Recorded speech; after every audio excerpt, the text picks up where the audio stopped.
하나님께서 우리에게 주시는 말씀 우리 같이 보겠습니다. 창세기 25장 21절에서 26절까지 말씀입니다.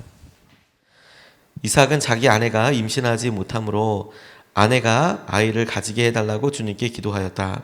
주님께서 이삭의 기도를 들어주시니 그의 아내 리브가가 임신하게 되었다. 그런데 리브가는 쌍둥이를 베었는데 그 둘이 태 안에서 서로 싸웠다.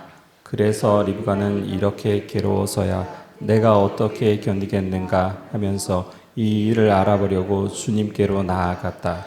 주님께서 그에게 대답하셨다. 두 민족이 너의 태 안에 들어있다. 너의 태 안에서 두 백성이 나뉠 것이다. 한 백성이 다른 백성보다 강할 것이다. 형이 동생을 섬길 것이다. 달이 차서 몸을 풀 때가 되었다. 태 안에는 쌍둥이가 들어 있었다. 먼저 나온 아이는 살결이 붉은 데다가 온몸이 털투성이어서 이름을 에서라고 하였다. 이어서 동생이 나오는데 그의 손이 에서의 뒷팔꿈치를 잡고 있어서 이름을 야곱이라고 하였다. 리브가가 이 쌍둥이를 낳았을 때에 이삭의 나이는 60살이었다. 아멘. 하나님 말씀입니다. 야곱이 이스라엘로 변화되게 되는 과정에 있어서 어제 우리가 살펴봤던 대로 리브가의 결단과 믿음, 또 엘리에셀과의 만남, 그 만남을 통하여서 드러나는 여러 결단, 선택들이 그 배경에 있었던 것을 보았습니다. 오늘 하나님께서 이들 이삭과 리브가의 기도를 통하여서 이 땅에 에서와 그리고 야곱을 허락하여 주실 때 하나님께서 그들의 믿음 가운데 일어나게 하셨던 변화에 대해서 우리가 좀 주목하고 싶습니다. 예수님께서 이 땅에 태어나실 때에도 천사가 마리아에게 와서 네가 아들을 낳게 될 것이다 라고 이렇게 말씀을 해주시는데, 이것이 상식적으로 우리가 수태고지라고 이야기할 때 이것을 우리가 생각해 보면 자매들이 보통 자신의 몸에 변화가 있다라는 것을 한 3개월 정도 지나면 아마도 다 알아차리게 될 거라고, 제가 여러 자매들한테 이런 일들을 물어보니까 한 3개월 정도면 알지 않겠냐고 이렇게들 이야기하시더라고요. 그런데 미리 알아서 3개월 전에 내가 아들을 낳게 될 것이라는 건, 임신하게 되었다는 것을 알게 되는 것과 3개월이 지나서 내가 임신하였다는 것을 알게 되는 것과 무슨 차이가 있을까? 이것을 고민해 보면서 이 부분에 하나님께서 마리아에게 너 아들을 낳게 될 것이다 라고 이야기한 것에 중요한 키가 있다라고 생각하게 되었습니다. 3개월 동안 준비할 수 있는 것이라면 믿음밖에 없습니다. 믿음. 돈을 준비할 수 있는 것도 아니고 이 모든 일들이 하나님께서 말씀하신 은혜의 뜻대로 이루어지고 있는 것이다 라는 그런 믿음을 준비할 수 있는 것이죠. 그리고 믿음의 가장 중요한 핵심은 기도가 되겠습니다. 이 일이 주님께서 내게 있게 하실 것이므로 내가 기도하게 되고 하나님께서 하신 은혜를 보게 기대합니다 라는 것이죠. 오늘 이 본문의 말씀도 하나님께서 에서와 야곱을 주실 때에 이삭과 리브가에게 어떤 변화가 있었는가 라고 질문해 보았을 때 하나님께서 첫 번째로 강하게 말씀하신 것이 무엇이냐면, 그래서 그들에게 일어난 변화를 주목해 봐라. 그래서 무엇을 하게 되었더냐? 그들이 기도하게 되었던 것을 주목하게 하셨어요. 21절로 22절 말씀을 보니까 이삭은 자기 아내가 임신하지 못하므로 아내가 아이를 가지게 해달라고 주님께 기도하였다. 주님께서 이삭의 기도를 들어주시니 그의 아내 리브가가 임신하게 되었다. 그런데 리브가는 쌍둥이를 베었는데 그 둘이 태 안에서 서로 싸웠다. 그래서 리브가는 이렇게 괴로워서야 내가 어떻게 견디겠는가 하면서 이 일을 알아보려고 주님께로 나아갔다. 이렇게 말씀하고 있는 거죠.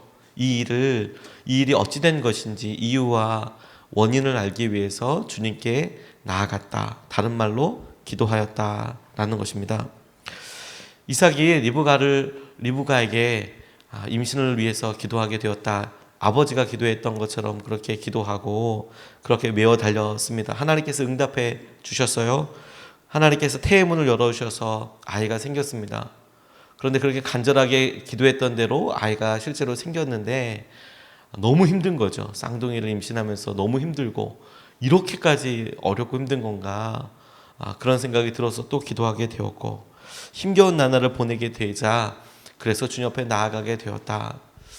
우리가 간절히 기도하고 하나님 이 일이 이런 어려움이 혹은 이런 간절한 소원이 이루어지게 되기를 원합니다. 그렇게 간절하게 기도하게 되고 또 막상 우리가 기도했던 대로 그 일에 한 걸음을 내딛게 되었을 때 만만치 않은 일들이 우리 앞에 생기죠. 그런데 하나님께서 그런 일들과 도전을 통하여서 우리에게 일어나게 되기를 원하는 변화가 무엇이냐, 그래서 우리에게 있기를 원하는 영적인 결단이 무엇이냐, 그래서 기도하게 되었느냐 하는 거예요. 그래서 기도하게 되었느냐. 청년들을 진로를 위해서 같이 기도하면서 보면 청년들뿐만 아니라 이직을 놓고 기도하고 새로운 일을 시작하려고 기도하시는 분들 놓고 간절히 기도 같이 하다 보면 아주 하나님께서 기가 막힌 타이밍을 통하여서 진로를 열어주시거나 전혀 생각하지 못했던 방향으로 이끌어주시거나 그리고 기도했던 대로 정말 성공적으로 그렇게 어떤 일을 시작하게 되는 일들을 보게 되어 너무 기쁘죠. 하나님께서 하시는 일들을 보면. 근데 간혹 가다가 그런 분들 가운데 어려움을 또 하나님 너무 힘듭니다라고 기도 제목을 부탁하시는 분들도 계세요. 그것도 충분히 이해가 갑니다. 근데 대부분 그런 분들이 마음을 보면 기도하고 준비했지만 예상치 못했던 일들이, 그리고 실제로 그 일이 일어났던 예상은 했지만 예상보다 훨씬 더 어려운 일들이 마음을 누르는 것이죠. 그냥 생각했던 것과 그 자리에 가서 그 일을 해보게 되는 것. 그러니까 많이 차이가 있는 거예요. 그런데 그런 일들도 충분히 이해할 수 있습니다. 그런데 시간을 더 길게 봐서 그래서 그런 분들 가운데 낙심하고 어려워하시는 분들은 어떤 분들인가라고 보니까 그래서 기도하게 되었는가 하는 거예요. 내가 내 삶에 있어서 하나님께서 그 직장이나 혹은 그런 일을 선택하기 전에 내게 충분히 기도하게 하셨는데, 그래서 만약에 하나님께서 응답하였다고 그렇게 우리 결정을 하게 되었다면 그 이후에 녹록지 않은 일들에 대해서도 내가 여전히 기도하는 사람이 되었나. 자녀들이 대학을 들어갈 것을 놓고 부모들이 간절히 기도합니다. 그런데 어디에서부터 그들의 삶에 어려움과 실패가 오냐면 대학을 들어가고 나서부터 어려움이 생겨요. 왜냐하면 다 되었다고 생각하거든요. 어려움은 끝났다고 생각하거든요. 근데 진짜 어려움은 바로 거기서부터 시작이 됩니다. 고3이라는 생활 혹은 입시라는 것을 준비하면 다른 생각하지 않고 당장 내 앞에 있는 목표를 같이 생각하고 그 일을 하지만 대학을 들어가고 나면, 원하는 직장에 들어가고 나면 모든 것이 다 풀려버린 것처럼 유혹과 어려움에 다 노출돼 버리거든요. 근데 정작 중요한 것은 그런 일들 앞에 믿음으로 무장하지 못하고 어려움과 아픔을 그냥 그대로 받아들이는 것이죠. 그래서 처음에 이런 어려움과 아픔이 유혹이라는 형태로 다가오고, 그리고 재미라는 형태로 다가올 때 사람들이 그것이 영적인 틈이 있다는 것을, 유혹이 있다는 것을 몰라요. 그리고 넘어간 다음에 어디서부터 잘못된 것인지 모르는 것이죠. 주님께서 우리에게 간절하게 기도할 수 있도록 시간을 주시고 자녀를 낳는 것에 대해서 혹은 그 자녀를 갖고 나서 우리 안에 있는 간절함에 대해서 기도하게 되었는가, 우리가 간절히 기도하는 마음의 소원에 대해서 그것이 마음에 품어질 때와 또한 이루어지게 되었을 때 우리의 영적인 상태가 그래서 기도하게 되었는가, 여기에 중심을 잡아야 합니다. 1960년에 로마 올림픽에서 육상 종목 3관왕에 오른 월마 루돌프라는 여인이 있어요. 어렸을 때 소아마비를 앓았습니다. 걸을 수 없다라고 생각을 했어요. 가난했고요. 4살 때 소아마비 걸려서 걸을 수 없게 되었는데 부모님이 월마를 위해서 정말 간절히 기도했대요. 그런데 어머니가 어떻게, 아이가 자신은 어떻게 되든 좋으니까 월마의 병을 낫게 해달라고 간절히 기도했답니다. 근데 이 어머니의 기도가 응답되었는지 3년 만에 월마가 스스로 일어날 수 있게 되었대요. 7살이 되었습니다. 근데 걸을 수는 없었답니다. 근데 어머니가 거기서 만족하지 않고 자신의 다리에 힘이 들어가지 않아서 자신은 걸을 수 없다라고 이렇게 계속 자포자기하는 월마를 한 번만 더 걷자고, 한 번만 더 걸어보자고, 휠체어 하지 말고 한 번만 더 힘들지만 걸어보자고, 그렇게 꼬시고 얼르고 달래고 도전하고 그래서 걷게 되었어요. 걷게. 그런데 어머니가 월마에게 믿음만 있으면 뭐든지 할 수 있다고, 그러니까 조금만 더 해보자. 그래서 4년이 지난 후에 절뚝거렸지만 스스로 걸어서 등교를 할 수 있게 되고, 거기에서 만족하지 않고 다시 뛰기를 연습하다 보니까 고등학교가 되었을 때 그녀가 전교에서 가장 빠른 육상 선수가 되어 있더라는 거예요. 그리고 한계를 의심하지 않고 또 끝없이 시도하다 보니까 올림픽에서 3관왕이 되었다는 겁니다. 달리기로 3관왕이 되었다. 그러면서 그가 올림픽 결승전에 출발선에 섰을 때 이렇게 가만히 있는데 어머니의 목소리가 마음에 들리는 것 같더래요. 출발선 앞에 섰는데 월마 한 번 더 뛰어봐. 너 할 수 있어. 너 할 수 있어. 근데 이 모든 일들을 그녀가 우리 어머니가 나를 위해서 기도해 주었던 거, 우리의 삶에 하나님께서 하시는 것들에 대해서 그 기도가 들려지고 기준이 되는 것이죠. 여러분, 우리가 무언가를 위해서 간절히 기도하게 되었다면 이제 시작이에요. 그리고 그 일이 이루어졌다면 하나님께서 그것을 놓고 더 열심히 기도하라고, 더 주님을 의지하라고 우리에게 부르시는 축복이에요. 부르심이에요. 우리가 자녀를 얻었다면 얼마나 행복합니까? 그래서 그 자녀를 갖게 해주신 것에 대해서 미리 기도하고 감사하기도 하지만, 그래서 우리에게 자녀가 생겼다면 이때부터가 진짜 주님을 의지하게 되고 우리의 믿음을 쓰게 되는 기도의 시간이라는 거예요. 그러니 우리에게 변화가 기도하게 되었는가, 그걸 물어야 한다는 겁니다. 두 번째로 주님께서 오늘 이 본문을 통해서 우리에게 하시는 말씀은, 이렇게 기도하고 이 기도하는 시간 자체가 무엇을 위한 시간인가, 이것의 의미와 목적과 이것을 통해서 우리가 어떻게 무엇이 만져지고 있는가 하는 것에 대해서 믿음으로 바라봐야겠습니다. 23절로 26절까지 말씀에 주님께서 그에게 대답하셨다. 두 민족이 너희 태 안에 들어있다. 너희 태 안에서 두 백성이 나뉠 것이다. 한 백성이 다른 백성보다 강할 것이다. 형이 동생을 섬길 것이다. 다리 차서 몸을 풀 때가 되었다. 태 안에는 쌍둥이가 들어있었다. 먼저 나온 아이는 살결이 붉은 데다가 온몸이 털투성이어서 이름을 에서라고 하였다. 이어서 동생이 나오는데 그의 손이 에서의 발 뒤꿈치를 잡고 있어서 이름을 야곱이라고 하였다. 라고 성경에 나와 있습니다. 아이가 태어나는 과정에 대해서 쭉 이렇게 묘사하고 있는 이 말씀을 저는 에서와 야곱이 실제로 기도하여서 태어나고 났을 때, 다시 말해서 부모가 이 아이들을 눈으로 이렇게 보고 손으로 만져볼 수 있을 때에는 이미 많은 것이 다 결정되었다라는 것에 주목하게 되었어요. 에서의 색깔도 야곱이 태어나는 것도 이미 다 결정이 되어 있고, 뿐만 아니라 하나님께서 태중에서 이렇게 요란을 떨었던 이 두 아이를 통해 이 아이가 각각 이렇게 자라게 될 것이다. 형이 동생을 섬기게 될 것이고, 이런 하나님의 뜻이 부모들에게 알려지게 되고, 그리고 그렇게 알려진 상태로 자녀들을 이 부모들이 만나게 되었다는 것에 주목하게 됐어요. 주님께 기도하여 알게 된 것이 이 아이들에 대한 하나님의 계획이었습니다. 이제부터 보게 될 하나님의 뜻이 어떻게 이루어지는가 하는 것을 그들이 보게 된 거예요. 이제부터 하나님께서 기도하게 되었고 태어났는데, 이미 우리에게 주어진 이 자녀들은, 우리가 기도해서 얻게 되는 이 응답들은 하나님의 뜻이 있고 하나님의 계획이 있어서 우리에게 다가오더라라는 거예요. 그런데 우리가 보기에는 이미 어린아이고, 아직은 어린아이고, 그리고 이 아이들이 어떻게 많은 삶의 과정들을 통해서 변해갈지는 잘 몰라요. 우리에게 있는 것은 하나님이 이 아이들을 향하여서 계획을 가지고 계시다라는 거예요. 그러면 이것을 기도하면서 우리가 어떻게 보내야 하겠습니까?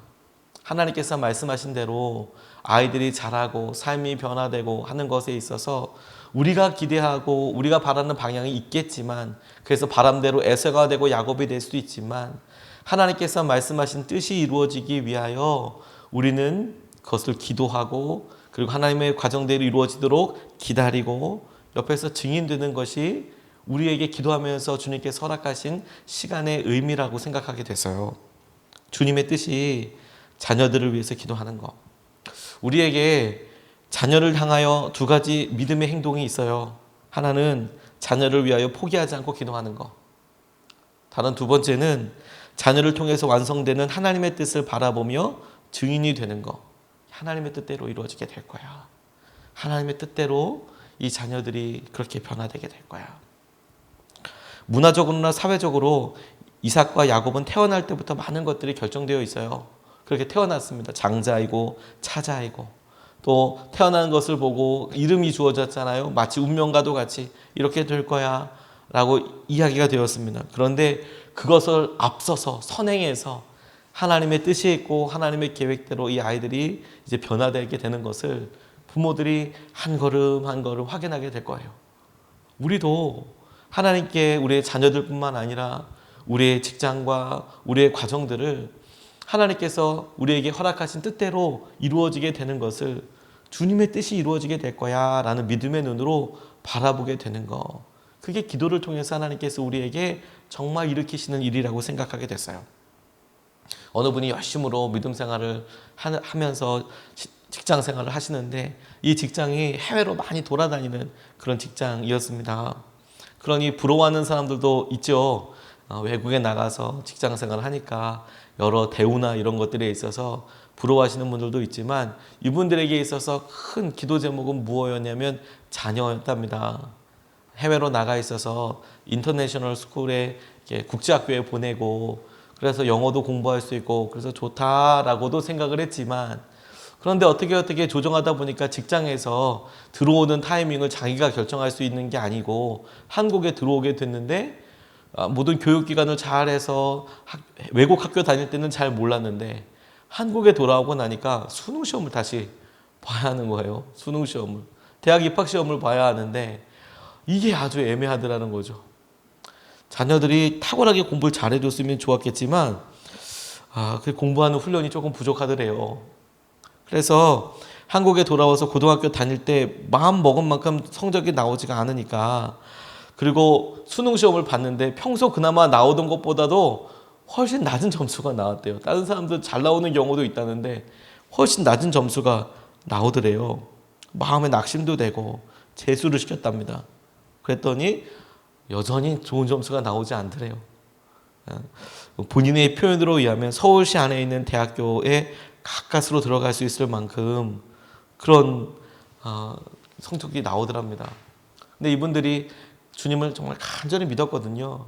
그리고 고3 때에도 이 아들에게 고3 때에도 이 아내분도 예수전도단이라는 선교단체에 간사로 섬기면서 내가 주님의 일을 먼저 하고 우리 자녀들은 올려드리고 이렇게 간절히 믿음 생활을 하셨대요. 그런데 자꾸 떨어지니까 마음속에 불쑥 이런 불평가도 같은 기도 제목이 나오더랍니다. 하나님, 우리 가정이 대학 입시보다 예수 믿는 것을 더 중요하게 여기는 것을 학교 선생님도 다 아는데 큰아이가 폼나게 합격해야 하나님께 영광이 되는 것이 아니겠습니까? 이렇게 되면 하나님도 창피하시잖아요. 이렇게 기도가 나오더래요. 이렇게 되면 하나님도 창피하시잖아요.